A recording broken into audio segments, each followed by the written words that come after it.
What is going on, everybody? Welcome back to Dudes Who Bet Daily, November 16th, 2022. Just 4 short days away from the World Cup, which we know Aaron Halterman is so jacked up about. Aaron, how you doing, my man? I'm good. I'm very good. I'm getting ready to leave for St. Louis. Got the big Blues game tomorrow night I'm going to be at, so I'm excited. But for the World Cup, I'm not excited. Well, it's nice to have you back. Glad to hear your vacation, your trip, whatever it was, went well. You're back in your house for a little Dudes Who Bet Daily action. We missed you last week. Papa Dude, got a lot of stuff to talk about today. Where do you think we should start? Start at NBA, maybe? Let's do it. All right, let's jump over to the hardwood. Actually have 2 very good games tonight. I'm pretty pumped for the schedule here. We've got the Celtics heading into Atlanta. Boston laying 3, the total 235. The Celtics been absolutely red hot, 11-3 on the young season now. Papa, did you look at this Atlanta-Boston game at all? I did. I thought about picking this one, but I can't trust the Hawks defensively enough, and Boston's so daggum good on offense. What's the over-under? Total is 235.5. Pretty high. That's pretty high. That's pretty high. I don't think you can go the over for sure. Boston is due to lose a game. And you follow this NBA, man, it's hard to keep winning. I think they've won, 4 in a row or 5 in a row, something like that? They've ripped off 7 in a row now. 7, okay. And that's why I was leaning towards the Hawks, because the Celtics are due to lose, and the Hawks play really well at home. And you might catch the Celtics not quite with it tonight, and that's why I was leaning towards the Hawks. I don't feel comfortable betting the Celtics tonight because of a 7-game winning streak. It's just hard to keep winning in the NBA. Yeah, this is one of those games where I will pay attention in game. If either team's up at half, I'm probably going back the other way and say, because I think this ends up being a pretty close game. And the NBA is league of runs. And so if you get one in the first half for one team, I wouldn't be shocked, especially if it's Atlanta. That makes a second half comeback. Other marquee game of the night, Aaron, we've got the Cleveland Cavaliers heading into the Milwaukee Bucks. The Bucks laying 4, 10-3 on the year, 7-1 at home. Total 218.5 there. Any interest in this Cleveland-Milwaukee game? I really like the Bucks in this game. I would take the Bucks. I've watched them a lot already this year. They look pretty solid so far. Cleveland, they're a type of team that they're just kind of pesky is how I would describe them. I don't think they're like a serious contender to win the whole thing or anything like that. But they're gonna make you play well to beat them, and I think that's kind of the thing I've noticed with them. But overall, I think the Bucks have the better roster, the more talent at home. You just kind of got to assume the Bucks are going to get it done. So I am interested in Milwaukee. It's one I actually looked at for the show today, but decided no, stick with the NHL. You're doing well with that. So, but the Bucks look tough tonight, in my opinion. The Cavaliers, one of those interesting teams, younger team, Papa Dude, and they are currently 4-4 away from home and 7-1 at home. You kind of see this with younger NBA teams sometimes, where they're just a significantly different team and better team when they're playing in front of that home crowd. Well, the other issue in this game is injuries. Both teams are riddled with injuries. So we don't know who's going to play. I read this morning Donovan Mitchell might not play tonight. We don't know that with Cleveland. And I think Milwaukee's getting a little bit healthier. They've been struggling with injuries after they got off to that hot start. So this should be a really interesting game. Cleveland's lost 4 in a row, I believe. So, but it's in Milwaukee, right? Mm-hmm. It is in Milwaukee, and Cleveland has dropped 4 in a row. 3 of those 4 on the road. Yeah.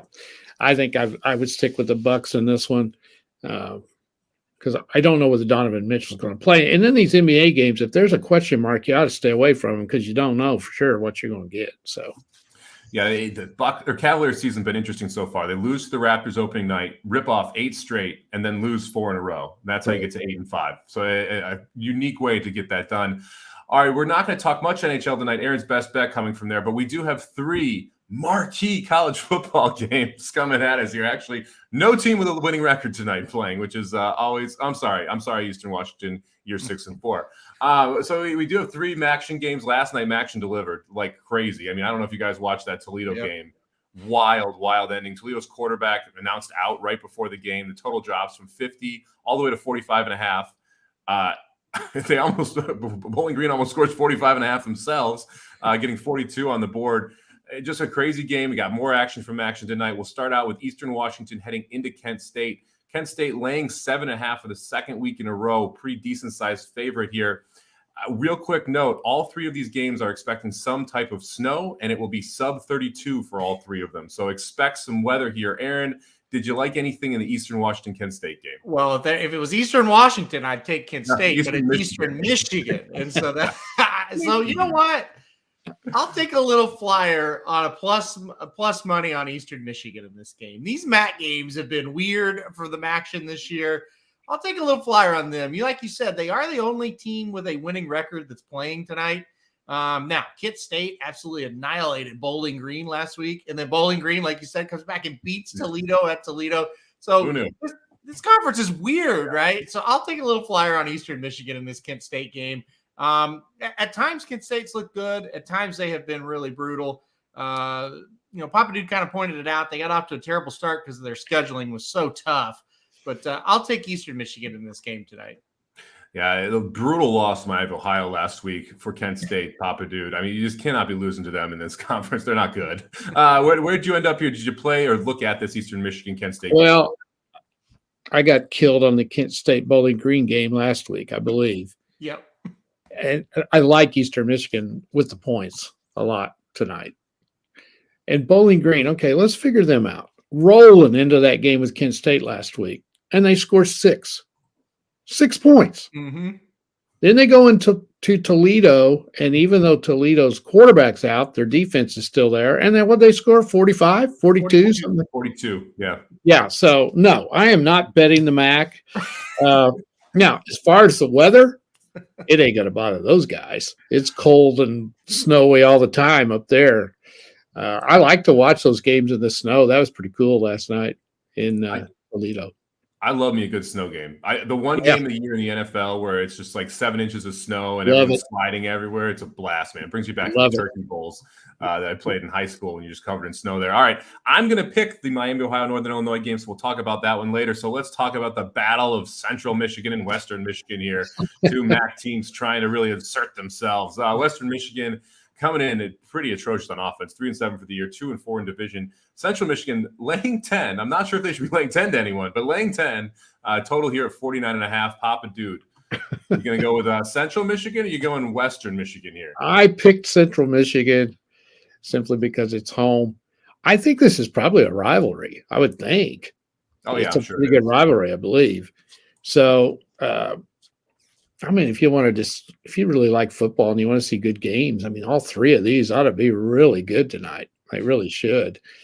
But you got to really love football to zone in on these. So I'm watching the Blues tonight, I think. That's what but you know what? You know what's bad about this ESPN Plus, unless you guys know something I don't know? The Blues games are blacked out on there. Yeah. Yeah. So I can't watch the Blues on the computer. Right. And watch the dadgum football games. That pisses me off. But anyway, just get YouTube TV and then you can watch the Blues in your location. Oh, I can? Okay. Yeah. That's too complicated, Mike. Too complicated. It's tough to open that browser. I actually almost played this game. Not because I like the side. Western Michigan is atrocious on offense. Their team total in this game is 19.5. Central Michigan, for all the slander that I want to throw at them, has a top 15 ranked defense, which I found wild right now. So they are 12th overall in the nation in defense right now. So you got Central Michigan very good defensively. You've got Western Michigan atrocious offensively. Team total sitting at 19.5. I almost went under the Western Michigan team total for 19.5. Aaron, how degenerate do I need to be to play this game? I actually like that bet. And I kind of think Central Michigan's going to dominate. Central Michigan, I can't believe I'm breaking this game down, but Central Michigan before the season was supposed to be really good. They were very good last year, and they had a lot of main guys back. And boy, have they struggled, and they haven't been good. But another phrase I didn't think I'd say, I think Central Michigan started to put it together last week. There we go. Win over Buffalo. We got some things going offensively. They got the quarterback run game going, and Buffalo was like, what, the quarterback can run? What is happening? They couldn't stop the kid at all. Maybe they build on that. Maybe they can run the ball, control the clock. I really like that under minus 19.5 for Western Michigan in this game. I think Central wins us pretty easily. Western Michigan averaging 19.6 points per game on the season. and now facing the best defense they've played all season in 19.5 as a team total. Just seems like an under to me on that side. Obviously, after what we saw last night from Bowling Green, who knows in action, but it feels like that's a decent way to lean. Another factor in this, and we're being funny, but this is true. Central Michigan's 4-6. Okay. They can get to 6-6 and go to the bowl. That still means something for these little schools. So I think you're going to see a good effort. Like, I think they're going to be motivated and ready to play is what I'm saying. So that also leans towards, hey, they're not going to be asleep in this game. They're going to show up. They're going to be ready. And if they put up their best effort, what you're saying is true. They should hold them under 20 points. And they've got Eastern Michigan next week. So they're playing for that Michigan Cup here in back-to-back weeks, trying to take down both Eastern and Western Michigan to prove Central Michigan is the best. I don't believe there is a Southern or Northern Michigan. So it's really just these three schools that are battling it out. All right, let's head over to college basketball. First time we're going to talk about this all year. Papa Dude going to take a game in college basketball, but the game of the night is being played in Texas.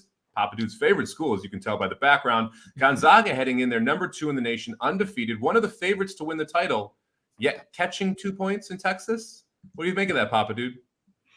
What else is new? Gonzaga is favored to win the title. How about that? And just how many of them have they won? 0. So, every year, same shit. And don't get me wrong, I love to watch them, but this is a game they traditionally lose. And first of all, in college basketball, it doesn't matter what happens right now. It doesn't mean one thing.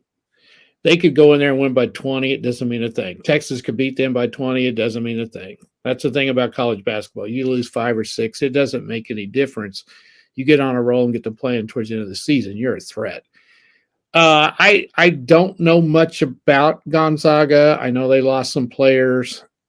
I kind of think they might be a little bit down. I don't know. I haven't studied it. I know Texas is loaded, and I know they have a great defensive coach. I think they're going to shut them down a little bit tonight. I picked Texas to win. Thought about it as a best bet, but I can't sit and watch a game and sit there and root for Texas. So I just can't do it. So I kept it away from the best bet. I like Texas tonight.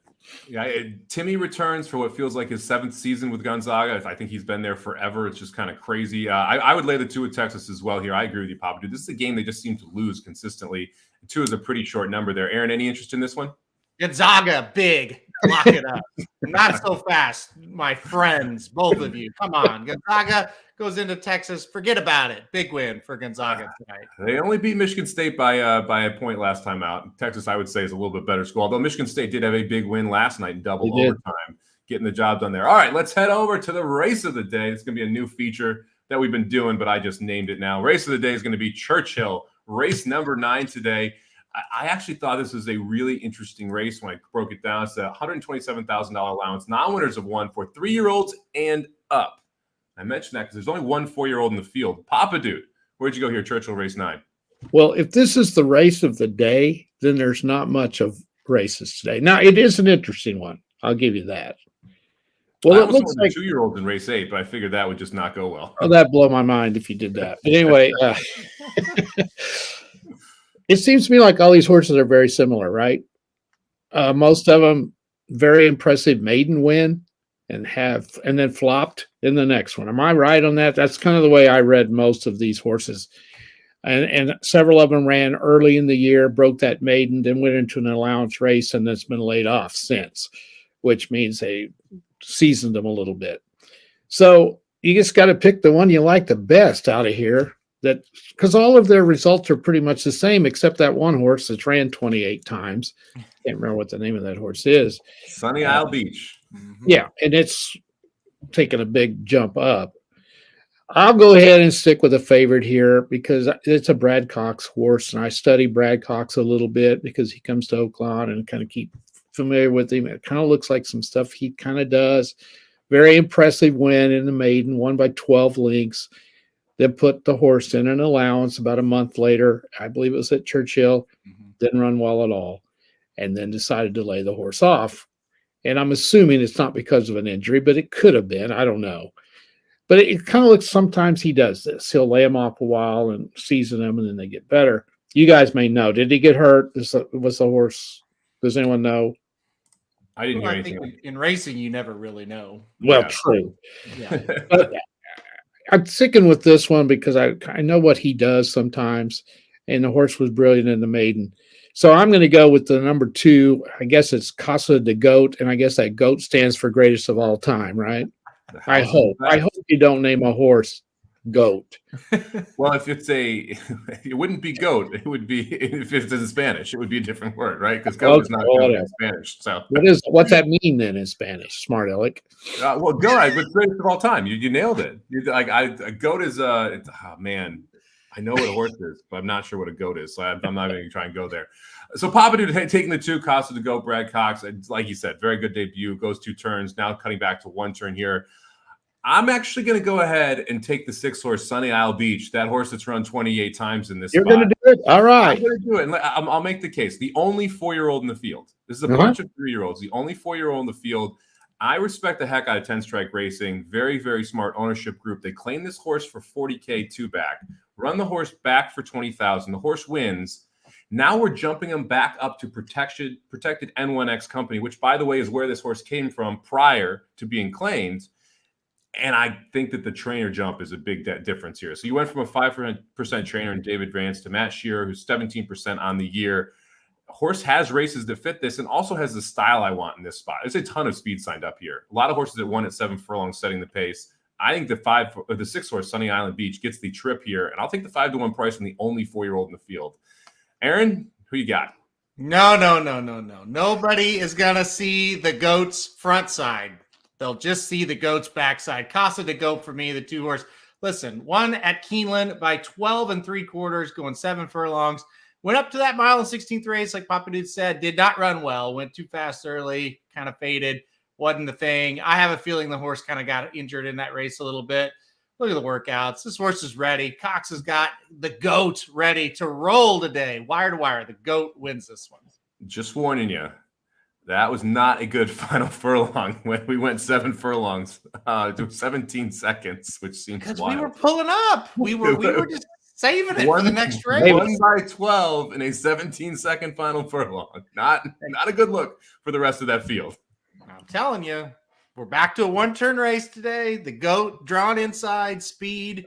Look out. See you. The 6 will never even see the 2, I don't think. He's going to look like a goat coming for home. And guess who beat the 6 or the 2 back? The 6 horse. Last time out, beat this horse going mile 16th. That was 2 turns. Yeah, but number 1, he probably cheated. And number 2, it was a 2-turn race. So, I mean, come on. We're back to 1 turn today. The goat will hold off the 6. Mike's going after experience. The more experienced horse here. Well, there's no question that horse is more experienced. I think he has more starts than all the rest of them combined. So also has 4 wins. Don't forget that. That's right. You know, that does matter with these horses. It's an interesting race. I think you could make a case for the 4 Pistol if you wanted to. I think you make a case for the 7 Brazanga if you want to. So it should be a fun one from Churchill down there, smack dab in the start the late daily double there in the late pick 5. All right, let's head over to the best bets for the day. How about you kick us off, Papa Dude? Who you got? I don't know. I thought this was a hard day. I really did. I didn't find a whole lot I liked today. Iowa comes into Seton Hall tonight, and Iowa's a good, solid Big Ten team. But I don't like these early games on the road for the road teams. And Seton Hall's solid. The Big East is just nails. Loaded. And Seton Hall's played really well early, as has Iowa. This will be a good game, I think. So the line is, -1. I think if Seton Hall wins, I mean, you're going to cover that. So I just feel like because it's at home, early season like this, I think they're going to get them. So I like this game a lot. Another one I kind of went for or looked at was Michigan's at plays Pittsburgh, but this is when I first looked at it, I thought they were in Pittsburgh, but they're not. It's a neutral site game, or I would have taken Pitt at plus 9.5 because I'm not sold on Michigan yet. They usually get off to a slow start, but that game's on a neutral court, so I stayed away from it. So I do like this one. I think Seton Hall's going to win this one. So that's where I'm going to go tonight. I like it. I don't know much about it, but I'm probably going to just tell you anyway, Papa Dude, get a little action on the college hardwood there. I am going to go to my best bet here in the Maction again. I'm going to take Miami of Ohio and Northern Illinois under 23 first half. these are two of the few teams that run more than they pass. They both have more rushing attempts than passing attempts. I don't think either offense is very good. Both defenses better against the run than they are the pass. So I feel like you're just going to see a lot of really slow, long possessions. It's going to be 23 degrees. You're going to have 3 inches of snow. All of this feels like we're not going to get crazy here early. We're going to try and keep this close. The line is only 1.5. It's a lot of money is actually coming in on Miami of Ohio in this game, but Northern Illinois right now -1.5. So you have a closely lined game, two teams that want to run the ball. The first half is going to be boring for a action game. We'll put it that way. So we're going to go under the first half total of 23. All right, Aaron, take us to your best bet here, headed to the ice. Well, first of all, Papa Dude bets against the Iowa Hawkeyes. That's unbelievable. I cannot believe you bet against your school. No. Hold on. That's football. I don't follow them in anything else. Iowa, big tonight against Seton Hall, no doubt. Lock that up. All right. A lot of points in that Miami of Ohio game, probably too. I'm just kidding. I don't know how they're going to score more than 10 the whole game. All right, let's go to the Kings and the Oilers tonight on the ice. We're going to go over. There's 3 games in the NHL tonight. Boy, guys, I don't know about you. I don't know how much you guys looked at them, but all 3 of them feel like toss-ups tonight. It's hard to predict who's going to win. But when you look at this game against the Kings and the Oilers, this is 2 very explosive teams. Also teams that have had goaltending that's been pretty darn shaky lately. Also 2 teams that when they play their best, man, they can really put the puck in the net. I think this is going to be a fascinating matchup. I was a little scared to take a side one way or the other, but I think they're going to get over that 6.5 goal mark tonight. The Oilers, we talked about Connor McDavid on the show a lot. I mean, he is unbelievable right now. He's up to 15 goals. We'll see if he can keep that going. I would say he's very likely to score tonight. And the Kings just have a balanced offense all around. They can really put it in the net. So I think it'll be a lot of goals. I think it'll just be a really entertaining game if you want to stay up and watch it tonight. It'll start at 10 p.m. Eastern time. So I don't know if y'all want to stay awake that long, but I think it's going to be a good one. I think they're going over that 6.5 goal mark. Yeah, in Calgary, 6-5 last time the Kings played, 4-3 against Detroit. You've got the Oilers totals, a 7-2 game against Carolina, 5-4 game against Washington, 6-2 against Dallas. A lot of numbers that get you to over 6.5 here. Should be a pretty high-powered affair there. It's in Los Angeles, right? Are we in? We're in Edmonton tonight, and I think that also favors more scoring as well because I think the games will be wide open. Doesn't the ice look different when they're in Canadian stadiums? Specifically like Calgary and Edmonton, it looks like completely different ice than what it looks like in the U.S. I totally agree. It looks watching games in the Toronto area or even Ottawa and Montreal. It does. It looks different. And, Edmonton and Calgary, same way. The barns look different to me too. Like it's just a different feel. I just remember watching the playoff games on ESPN2 as I was growing up, and you would see the U.S. game early, right? And then usually the West Coast game, one of them was in Canada, and you'd see that ice like, what the heck happened? How is this the same thing that they're playing on at both these locations? I know. It's crazy. Yeah. I think they just know what they're doing, and we don't. I would probably agree with that. If anybody would know ice, it would be Canada, right? This is true. Definitely have more experience than most of than Phoenix, Arizona, where the Coyotes play, right? I love watching games in Calgary. I don't know what it is about Calgary. They're all in red, and it's just like, man, that looks so cool. I'd love to go to a game in Calgary. Well, you guys aren't old enough to remember the Edmonton Calgary games when Gretzky was there. Mm-hmm. They were always on, like Mike said later. And you talk about wide open, wild hockey. That was the golden era of scoring because the Oilers could score 6 and may get beat. I would love to go to. There's certain games like I have bucket list things for me. One of my bucket lists is going to an Oilers or a Flames game because I would just love to feel that environment in there. Yeah. Like you have like the college football in the South where you got to try and go to some of those stadiums just to experience those type of games, rivalry games. I love the environment that I got in St. Louis and Chicago when you were playing the Blues of the Blackhawks. Even here in Carolina, they get out for it. Mm-hmm. I can't imagine what it's like up in Calgary or Edmonton to go to a game there, especially against a rival. Oh, yeah. That'd be great. Be a lot of fun. Yep. Sylvain throwing some comments out here. I want to pull a couple up. Yeah, the Crosby, McDavid, McKinnon is kind of crazy down the middle on Team Canada. I wish we had. What was it? It was man, they used to have a play every 3 years they played or 2 years they played the different teams played from the different countries. I remember it was like the World Cup of hockey or something like that. Yeah, I remember when the U.S. won for the first time. Brett Hall, Mike Modano, that whole team. A bunch of controversy because Hall could play for Canada, the U.S. But I miss those type of competitions, those national competitions, and obviously the Olympics has been back and forth on whether or not you can play. It would be great to see this Team Canada team take on the world right now because they are just stacked down the middle. Yep. Those guys another thing before we get off here, because all of us are big hockey fans. Gretzky came along too early for us, didn't he? Mm-hmm. Wouldn't you? Because hockey wasn't on TV hardly at all. Yeah. And wouldn't you love to have the coverage we have now to watch that guy play?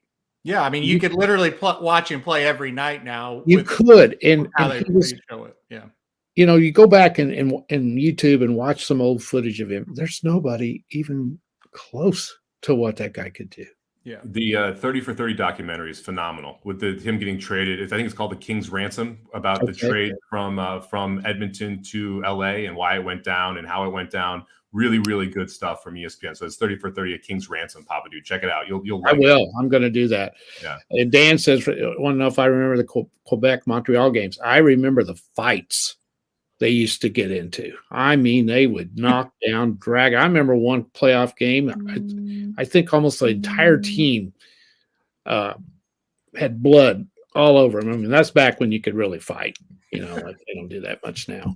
Well, I feel like we're due for a good goalie fight. We haven't had a goalie fight in a really long time. We need to get a goalie fight out here. Please let it be tomorrow night in St. Louis. That would be unbelievable. Michael, the daily doubles will be flowing again when we get later to the week. The horse racing card, it's really Churchill and nothing today. Parks is going too, but I'm not going to play a daily double from Parks. But it's a little tough to throw those out right now. But we'll get back to it later in the week here once we get Aqueduct back, once we get Churchill going, once we get Delmar going, we can kind of try and fight those or find the best one available. All right, let's go over the best bets here for the day. Thank you very much, everybody, for joining us. Papa Dude taking Seton Hall, laying the one. Aaron going with the Kings Oilers over. I'm going to play the under and hopefully a very boring half of football between Miami and Northern Illinois at 23. For the year, we're up $1,179 off a $100 base bet. We will be back tomorrow, same time, same place with more picks. Thank you very much for joining us. Have a great day, everybody.